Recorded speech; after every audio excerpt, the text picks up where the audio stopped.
আসসালামু আলাইকুম। আশা করি সকলে ভালো আছেন।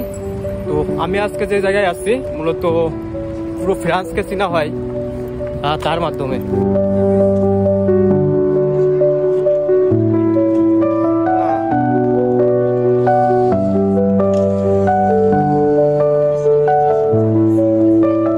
তো নিশ্চয়ই আইডিয়া করছেন আমরা এখন কোথায় আছি। পিছাই দেখতে পাচ্ছেন আইফেল টাওয়ার। তো আজকের ভ্রমণ মূলত আইফেল টাওয়ার উদ্দেশ্য করে।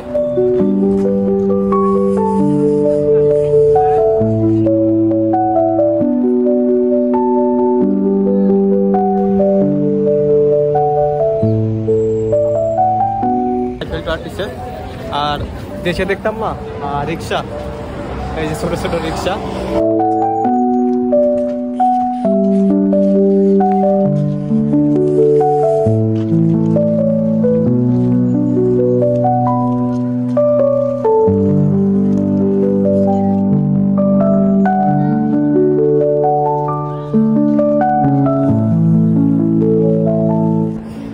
এখন আমি চলে আসছি আইফেলের খুবই কাছে।